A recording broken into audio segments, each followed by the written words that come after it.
Keep the heat low, stir constantly in a double saucepan with a wooden spoon.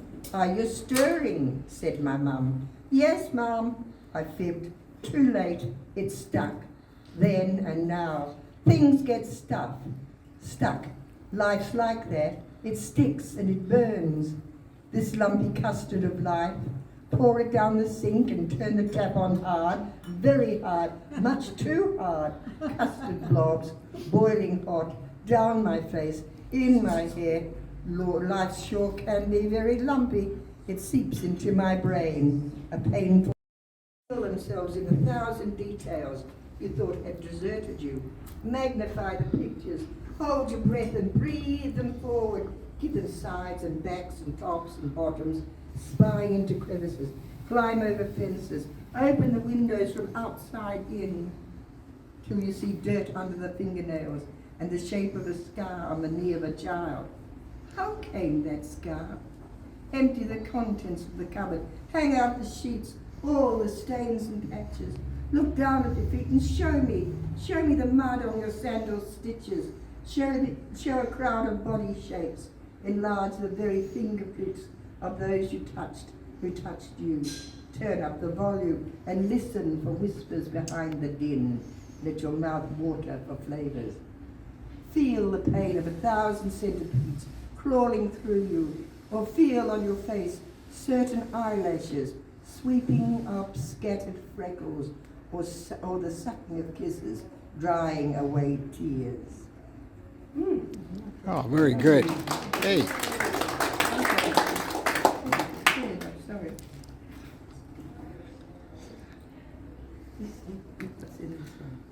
I must relax.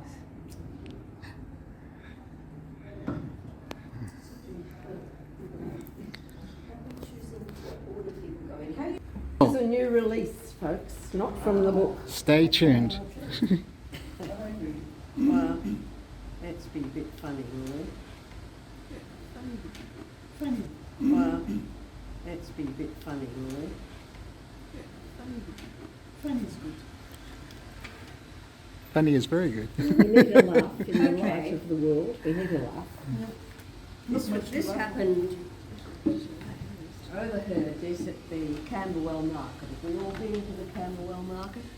Mm-hmm. Yes. Oh, yeah. Overheard before COVID, £19. The shopkeeper. Hi, nice day, isn't it? What can I do you for?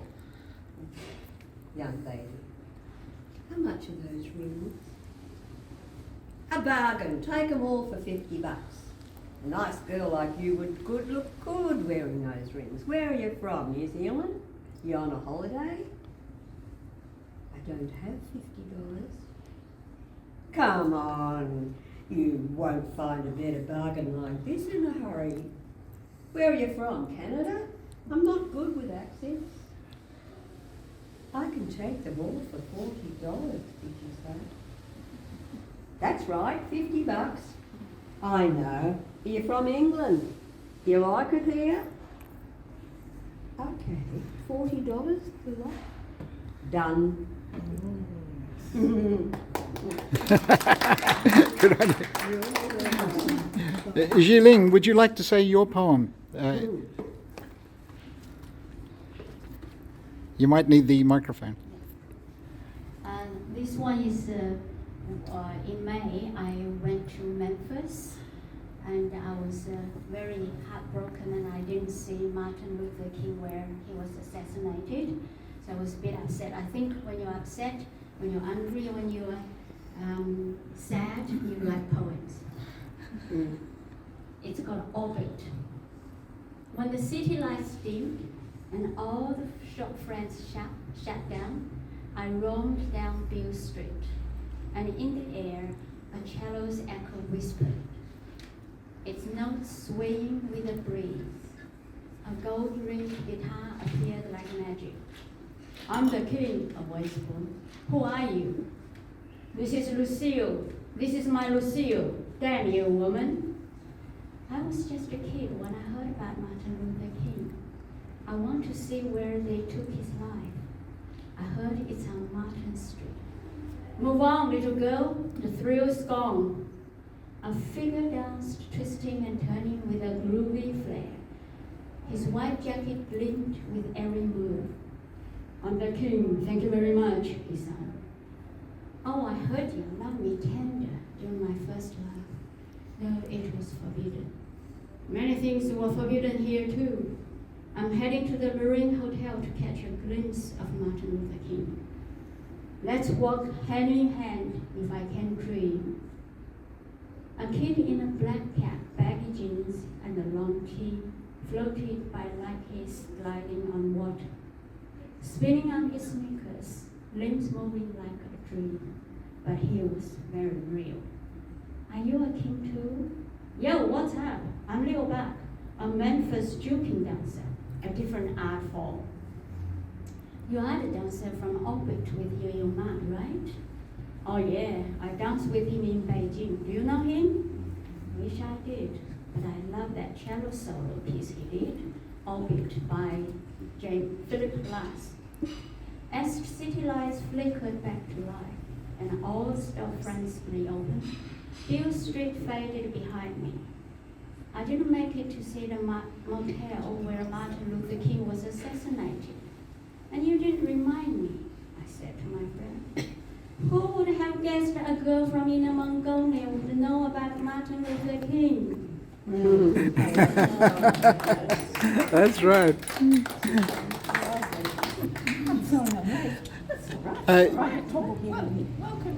Shaz, would you like to? Why not? Yep. Okay. Hello, Judy. Nice to see you. All right, so I find myself writing what little I write when I'm not reviewing films, things about getting older, because it seems to be topical, yes, haunting my brain, getting older. So last year, I think it's haunting our bodies. But this one was reflecting upon the things that are important to us as we get older. I called it the little things. As a baby, I was easily delighted. Rattles, bright colours, peekaboo. As a toddler, even a cardboard box could fuel imaginary games. Teen years saw the wanting setting in. Why can't I have this and that and those? I whined. 20-something, mere excitement ruled. Parties, love affairs, what's next? The short-lived thrill of acquisition. Houses, clothing, cars. Travel ruled supreme. What to plan, where to go? Greek islands, tropical escapes. It was never enough. And now, as life takes its toll, joints creak, desires lessen, it's the little things that bring the greatest joy. The first pink blossom in late winter. A barely known neighbour brings homemade dumplings. Coffee and nostalgia with old friends. Just sitting with him, our fingers interlaced, laughing at some dumb old movie and realising this is enough, more than enough. Hey, great. And one of the rebels was going to shoot Barbara Fucci, and the rebel leader said, "Who touches a hair of yon grey head will die like a dog." My Johnny said, a look of sadness, a look of shame over the face of the rebel leader came. Who touches a hair of yon grey head will die like a dog, my Johnny said. Ah, okay. Okay, Anne. Okay. I don't know, I might fall over too. Not falling over. Ah. Oh, this poem is about, Hello, can you hear me? yes. Oh, yes. Okay, this poem is about, it's based on an artistic a gallery, sort of, that I went to a few years ago, and it was an installation in, you all probably know the Flinders Street station, yeah, and the clocks in front of it, and inside, on the third floor, there are lots of rooms that you may have been to, or you may not. For a long time they were closed, and they were sort of neglected and not a place to go, until I think it was, first of all, an artist you may have heard of called Patricia Piccanini discovered them and had a show there, and then nobody else had one. And then another installation artist that this poem is about, Tyrone Wright, but he's known throughout the world as Rome, R-O-N-E. Oh, yeah. What's your name? That's Rune. Rune. Rune and Rome, okay. Anyway, it's about time, and it's based in the mid 20th century, around 1950, and it's an installation in all those rooms upstairs. There's one big ballroom that you may know about, and then there are lots of small rooms, so it's still quite big. And I think over about a couple of years, he got together all these bits and pieces to do with, the mid 20th century, in which I was alive, but I don't remember. He reminded me of what things were like then, and each room had a theme. But I haven't gone through all the rooms, but I think I've looked at one that had to do with the old-fashioned sewing machines, the old treadle machines, and but not the nice ones that you might have as antiques in your house. I have one at home that's nice and ornate, but they're just like very, workman-like machines on workman-like tables, very kind of ugly big things. Anyway, about that and a few other things. But so that's what the poem's about, in case you're wondering, the context, and the setting and the context of the rooms. And I've called it Time, Rome, mid-20th century.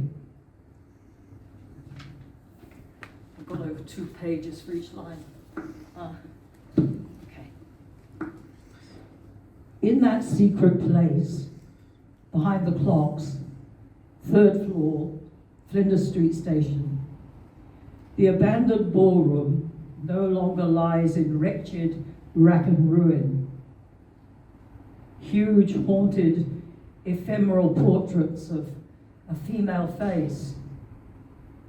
Here today, defunct tomorrow, beauty and transience, beauty and decay, impermanence. Are we most sublime on the powerful cusp? Does beauty lie in decay too? And what is beauty? In abandoned, condemned, demolished buildings, as much as breathtaking architecture? Cry, smile, sigh at the intersection of beauty, decay, loss. At bustling Flinders Street Station, time rules the railways. Clocks restored, ousted out of place in 1984. Do you remember? Outrage now quenched. Why was it the room of abandoned old treadle machines that wet my eye? Unlike the finely carved wooden one at home, ungainly metal monsters on rudimentary strong structures. Was it the thought of exploited women labouring long for paltry pittance to save their famished families, their dying parents? They had the vote, yet still I stared at profiteering from enslavement. I set foot on Melbourne shores in patchouli-scented 60s, worked to pay fees for studies at Melbourne Uni. Graciously, they gave me time at day's end to rush to lectures. 2 in the typing pool protested. They could not leave early to collect kids from school. I concurred, but they flicked me off for unfair advantage. I hung my head, but still left. feeling the full weight of their wounds upon me. An outrage imposed by men on women with children who dared to work, would not watch family fall into penury and hunger. In Rome's room of antiquated exchanges, I conjure a telephonist, frantically flinging plugs in portals, while that impassive female face, in all its beauty, simmering with silent accusation, gazes down on all that erstwhile frenzy, now obsolete. Are we so free presently from rabid drudgery? Have we broken the back of bias? So much achieved, but seeds of suffering still lie scattered and take root, bleed into the flickering fire of freedom. Violence still lessens lives, creativity crushed, ability untouched, waiting in wicked wings, clawing its way in slippery caves. These murmuring rooms, tattered curtains, contrived dust, cobwebs, lost glory. That one with old wooden school desks, a small space on the right to balance books. Too bad if you were left-handed like me, a sinister creature, forced to write right-handed, favoured hand tied behind my back, evil as I was. Too bad I took no notice, worked my left hand free, used it when the witch walked away, ready to switch suddenly. I smile at the plaited, pig-headed girl I was, happy she still inhabits the crone I have become. Oh, well done. Yeah. Maybe give that to Marika. You're going to say a poem for someone who's not here. Yes, so my dear friend Jennifer Baker, she contributed this year. Unfortunately, she couldn't make it, so I've tried to channel her with big colourful earrings and a colourful scarf, because that's very her. So this one's titled Reflection. She makes it difficult to love her. Thank you so much. So this one's titled Reflection. She makes it difficult to love her, no matter how hard you try. She's not quite right. She has a certain look in her eye. She stares you down. It's her that it's meant to look away first. She begs for attention. You give it. She rejects it. It's not the love she wants. She does not know what she wants, yet somehow she expects you to know. She makes it difficult to love her. Believe me, I have tried. She is not the cat's mother. She is me. Thanks, Marika. Lorraine, would you...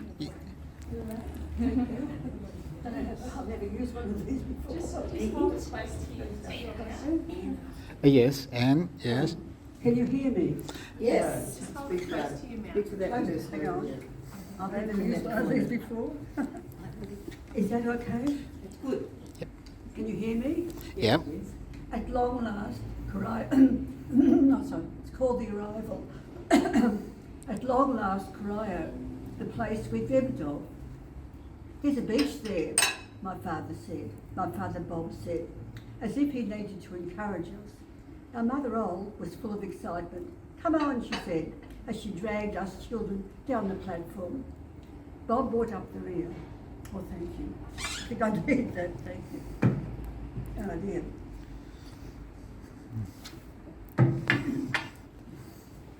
My father Bob brought up the rear.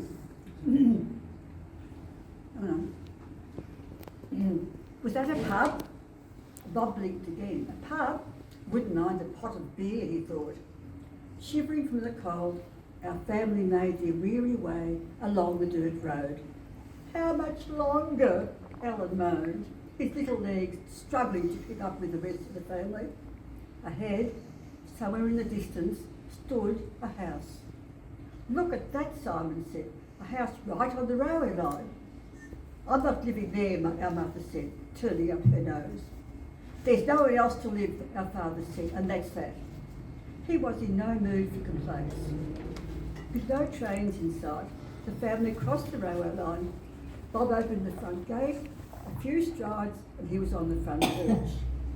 Now, you children, the railway line is out of bounds. Do you hear? Ol said. Yes, ma'am, the children drawled. And if I happen to catch either of you as much as stepping out the front gate, you'll get what's coming to you. The house was a typical railway house. A large sitting room with an open fireplace, 3 bedrooms, a large kitchen with a wooden stove. Oh no, Ol thought. A small bed bathroom with a tin bath. Out the back, the wash house complete with concrete troves, a copper, and not to be missed, a copper stick.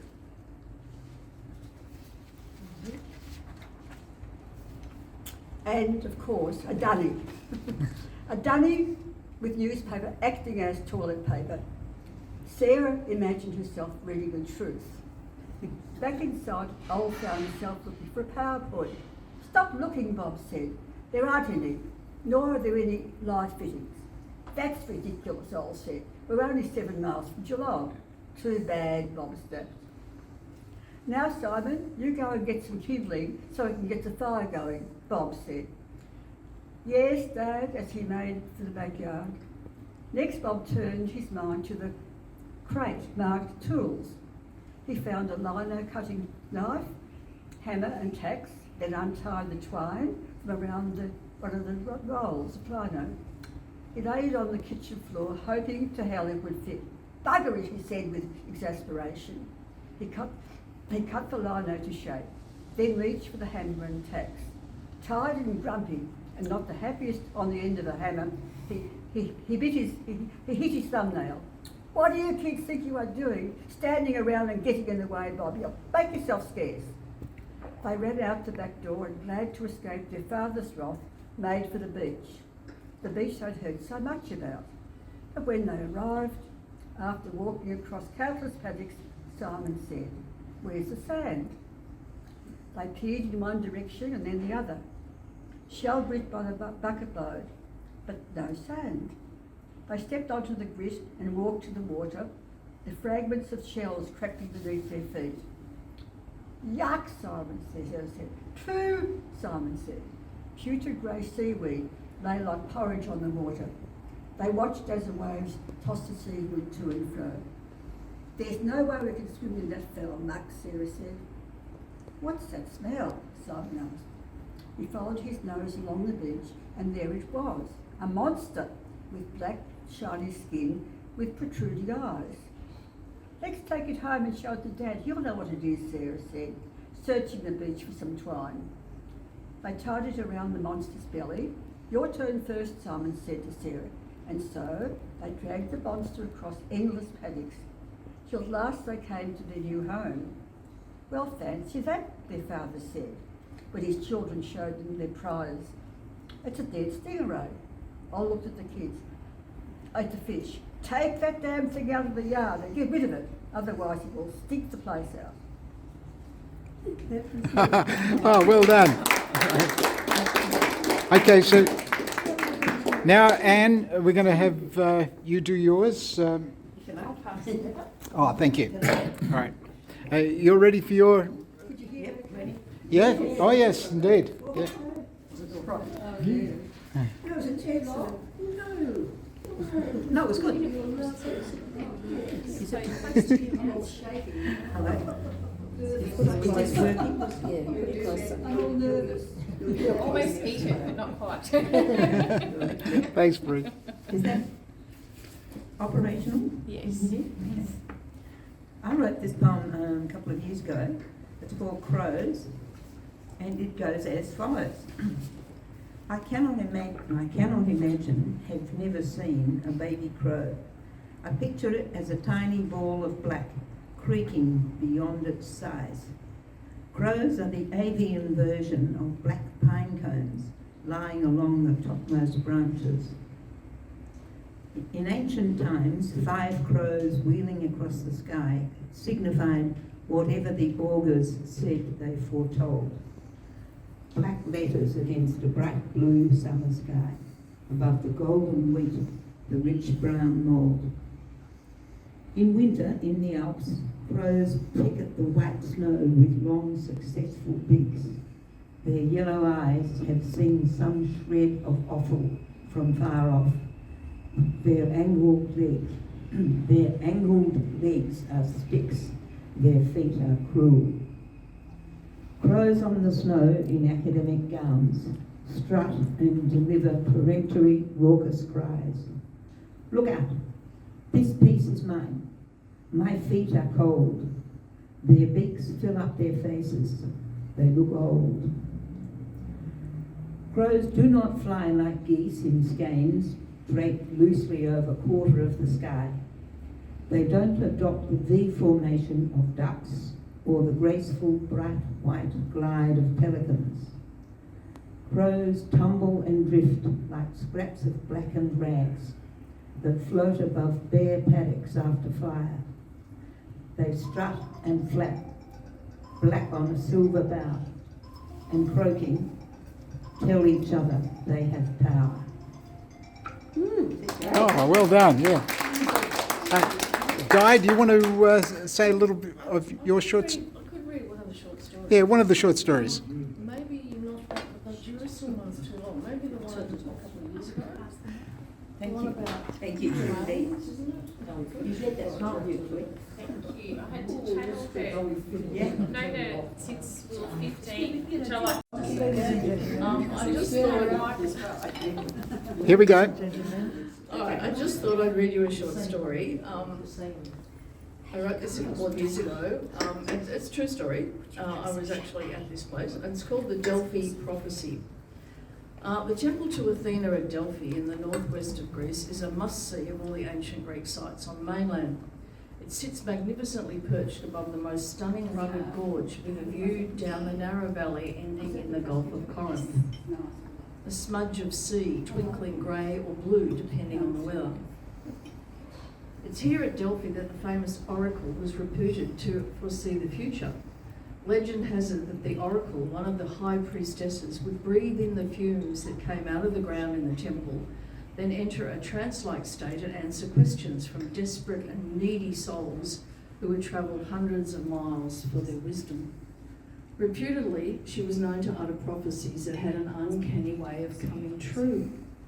Husband and I had taken a coach trip to Delphi, urged on by one of our fellow Greek friends to see this wondrous sight. The tour bus had left us in the nearby township the night before, and we'd settled into a cheap hotel.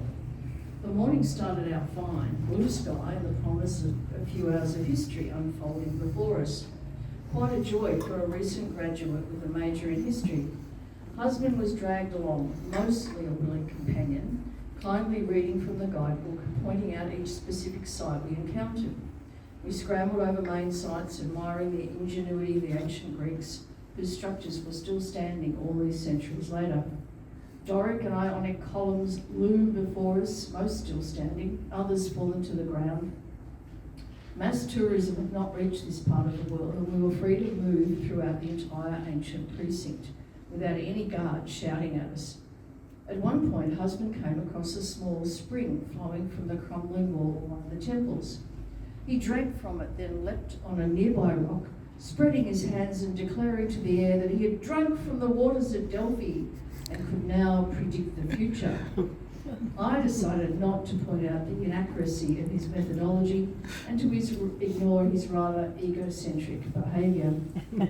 We came across another couple, 2 German tourists who happily chatted with us as we roamed the temple site. They were indeed very friendly, and we shared travel anecdotes and food that we had in our day packs. We probably spent an hour in their company and felt that we'd shared a simpatico, an understanding of each other based on the love of travel and adventure. Finally, we parted ways and began to head towards the nearby town, scrambling over the edges of the ruins to the roadway. I think this Just too loud voice. Teacher voice. Not long down the road, the weather turned nasty. The clouds that had been gathering while we had toured the site began to drop their rain, and we quickly decided to try our luck at hitching a ride. Thumb out, husband stood resolutely at the verge of the road and tried to look as friendly yet pathetic as possible, hoping to elicit sympathy.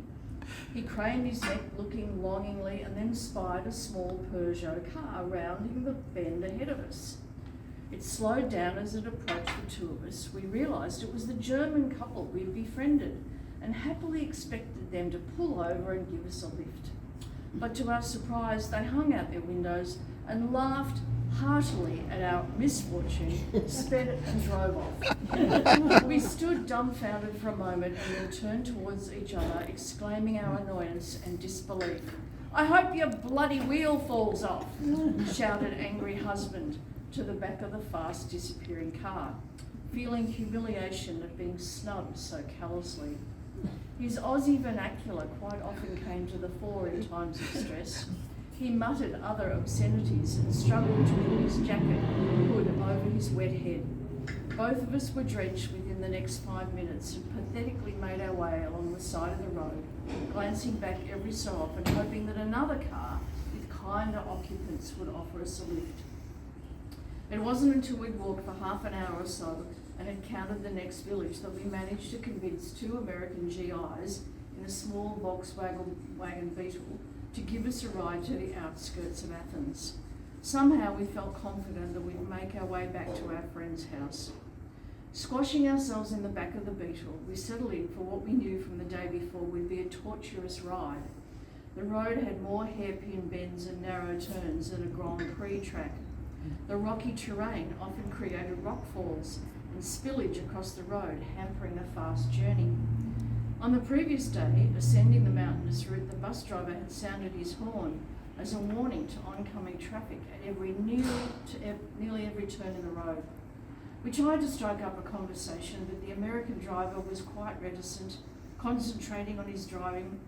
His companion was a touch more talkative, and we made small talk about life in Australia versus what we'd seen of Greece. After 10 minutes of driving, the traffic slowed to a crawl, and there were suddenly police on the side of the road directing cars and lorries around what appeared to be an accident. We peered out the windows, mildly interested in seeing what the fuss was all about. There, in the middle of the road, was a wheel of an automobile lying forlornly. The body of the car was crumpled on the edge of the road, like a wounded beast, injured and dejected. The car, of course, was the Peugeot the German couple had been driving a few hours before. Both husband and I sat stunned for a moment, then craned our necks out the window to check that no one was injured. The German couple was sitting on the edge of the road, looking distressed but unhurt. Husband and I turned to each other and burst into hysterical laughter, rolling around on the back seat. Both the Americans turned to us, gave us puzzled looks, and fired a few questions at us. "What's so funny? Have we missed something here?" The underlying implication seemed to be that we were heartless bastards enjoying other people's misery. I felt I needed to explain our seemingly callous behaviour. I recounted the snubbing we'd encountered from the German couple and quoted the words that husband had uttered. The GIs were suitably taken aback. They inquired as to what our professions were. The information that husband was a theological student and was about to be ordained as a minister when we returned to Australia brought silence. They then offered quite quickly and without any prompting from us to drive us all the way to our friend's house in the suburb of near Smyrna. Clearly, they feared the prospect of another prophecy uttered from the back seat. Oh, well done. Thanks, Di.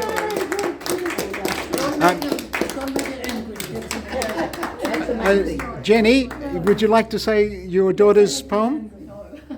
Well, this is, excuse me, my daughter when she was about 15 or 14, so she wrote something about my mother. Mm-hmm. Because my mother was a real character.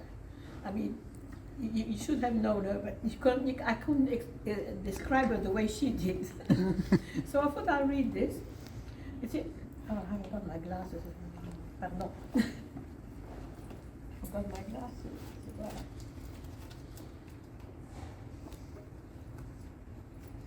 Excuse me. Ah, Et voilà. voila. Des lunettes. I remember reading that story, but it was so lovely to have it read to me. So, I was in bed reading it. Immerse myself in the situation, but it was so lovely to have you Don't read make it angry. That's No, it. it wasn't on me, it was the husband who played. But it's a traveller's story. Yeah. Yes. You come for the first, the second. Very funny too. And your description of Delphi was fantastic. Okay. All right, Jenny. Okay. This is your daughter's This is- poem, yeah? Yes. Oh, way, my muela. It's Spanish for grandma. Oh, wait, is my muela a real character? What she may lack for intact, she makes up for with presence. Sorry, I'm wrong. Manuela Regina de Santos de Ferreira has presence, all 4.5 feet tall of her. Her Spanish ancestry of the wealthy and powerful de Ferreira family gives her the fire, determination, emotional intensity and pride which sparkles in her eyes and gives her natural little figure strength and dignity. Her Jewish roots have endowed her with some distinctive qualities which epitomize the typical Jewish mother or Yiddish mama, like they call it. Hypersensitivity, a master of emotional manipulation, an eardrum shattering voice, extreme insecurity, bordering on paranoia, and a freedom and a Freudian obsession with food. She is always playful, adventurous, irresistibly unlashed in expressing herself, and has a fantastic and earthy sense of humor. However, her vulnerable side has been has been seen by few. My glasses are not the best, I'm sorry. At night, in the cover of darkness, her hair trapped in curlers and scarf, she discards her day face to confront yet another night of aloneness since her mate's death some years ago. She often wakes whimpering in her sweaty sheets from the doubts and fears which parallel the grotesque garb of nightmares, sending her strong hands scurrying shakingly under her pillow to grasp some solace and comfort from the old leather-bound book of Hebrew prayers. The vulnerable side has contributed to her mouth's appearance of an old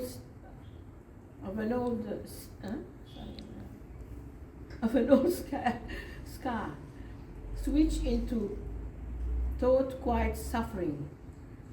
The lonely side has given her I'm ruining it, sorry. Her honey-colored eyes, a misty, fermented expression. The demanding and at times overbearing character of Manuela leaves me often bemused and frustrated, with my palms and eyes raised to the sky. And yet, when I'm ill and she comes to me, her eyes full of love, and in her hands a bowl of steaming hot chicken soup. For you, my little Elisabetta, I'm humbled and thank God for this quirky muela of mine. I wrote this at 14 years old. Wow. Yeah, right. It's lovely. Yeah. I ruined it a bit, but No, you didn't. I was amazed when I saw that. Yeah. No, well done. Yeah, good on you. Yeah. Now we're going to have Judy is going to say one more poem. Yes. Would you like to, Judy? Okay. Yep. All right. Perhaps I could read about poets. I call it the cesspool. Doesn't sound quite right, does it? But anyway, I'm it is gonna get about words. It's called the cesspool. Poets, they say, are pernickety and pedantic, whose minds tick-tock slowly through hours, stalking prey, watching for a perfect specimen with bated breath, and a loaded pen at the ready, squint-eyed determination, and a furrowed brow sleeplessly in wait of a word. Poets, they say, are word warriors who have nothing more to do and want for nothing but to stare at a strewn page, a litter of letters, in case a word, like a fly or a spider, should settle there, for an instant, giving time to swat down onto paper the wanton word before it leaves the mind. Poets, they say, are word loiterers, whose minds are cesspools of discombobulations as they peer into microscopes in a maze of bacteria, as it divides, unites, spawns and dies, coddling words, keeping them warm, waiting for the formation of a pure crystal drop.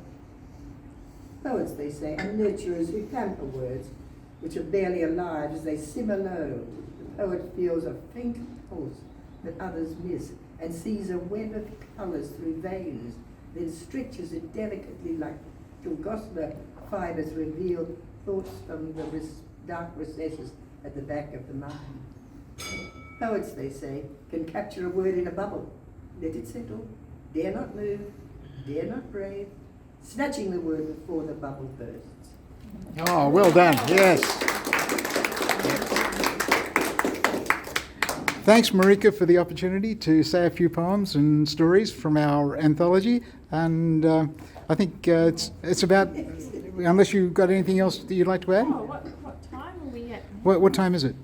Oh, it's 5:21, so we've still got 9 minutes. Oh, we've got 9 minutes. Okay. Can I read my one from last All right.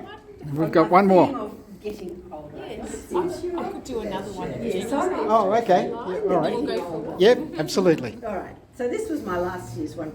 Dreams of a Life, I called it.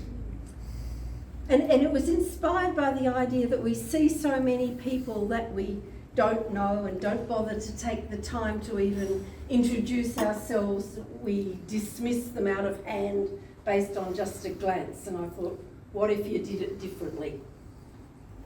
I saw her by the window, old Mrs. What's-her-name, her frail tissue paper hands parting the yellow curtains as she peered out to see if life still went on without her. Her world now confined to the bed, the kitchen, the bathroom, perhaps a precious moment taking sun on the porch, maybe a visit to the dock. The time's approaching, you need to think about care, words spoken to so many of her age. I shuddered to become so old, and I hurried on.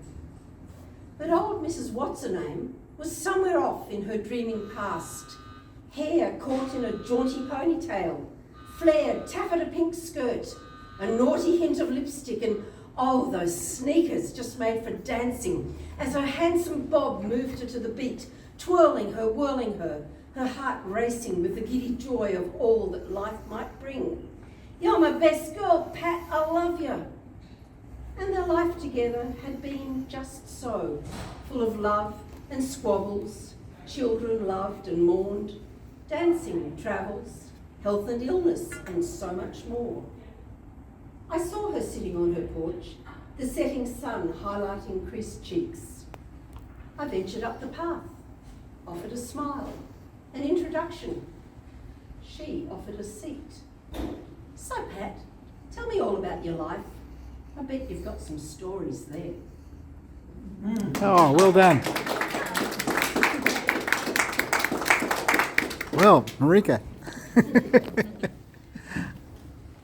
So I've got the scarf on, I'm channeling Jenny again. So this one's called Into Me I See. For me, intimacy has shifted, morphed, changed meaning. It is wearing a new face.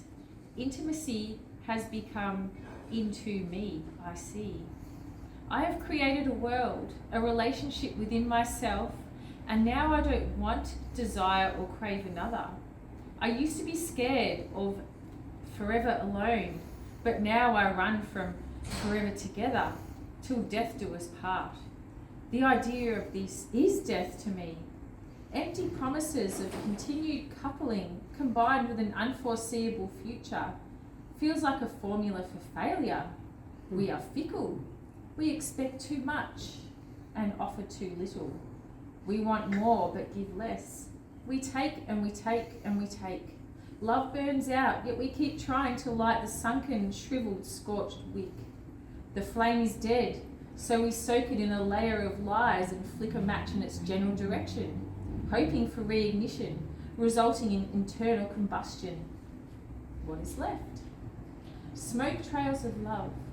I reflect, I regroup, I rewrite. I see into me, I find intimacy. It is and always has been a part of me. I complete me. Oh, that's very nice. Yeah, good on you. So wonderful. Was there any more readings before we take a break before dinner? I'm happily reading that one. That would be wonderful. Okay, well, That's not Warren, that's Keith. You look like someone in our group called Yeah. Warren. That's why everyone keeps you're a bit of a morph for him, you know. If there's no one else coming, then they could join us for dinner. Judy? Absolutely. Sandra, Would you like to another join the poets? request from Judy for Anne and Sandra. 2 more? Yes, no problem. Who first? Who wants to No, go Anne's first? going Work it first. out. All right. Then you say. Unless, are you ready, Anne? It's a poem about love. Oh, well, we all need that. All you need is love. Yeah, that's the one. Da-da-da. What about one of your stories? Not quite. That's a Beatles song. I wish. Anne. The poem is a lot shorter than the previous one, and it's called Waiting. They put me in the oral hygiene room an hour ago, beneath the bright pink poster of healthy gums. I've waited for you all over the city, in waiting rooms and pubs and lounges. Now they put me in the oral hygiene room. I watch the different feet go past the door through the Venetians. Foot of dental nurse, foot of dental surgeon. But no one comes to ask why I am waiting, alone and clear and disembodied here in the oral hygiene room. Oh, okay. Frame these and put into their... The dentist, yeah. That's right. Sandra, would you like to say? Lucky lust. Is it another funny one? No, this isn't funny. Oh, we all need a good cry. Well, maybe it is funny at the end. It's called Eyes, These Eyes. Eyes, eyes, these eyes, his eyes, all down the years. Lean, mean, green eyes, mad, bad, stabbing eyes. His lies as time flies, all down the years. Tight, always right eyes, old, bold, cold eyes. Hazy, lazy, crazy eyes. His lies, his ties, as time flies, all down the years. Until jet lead, jet red, dead in shed eyes. His eyes, still. Light, bright eyes, happy, snappy eyes, new, true blue eyes. We see your eyes, flying free. Oh, very good. I bet there's a story behind that one.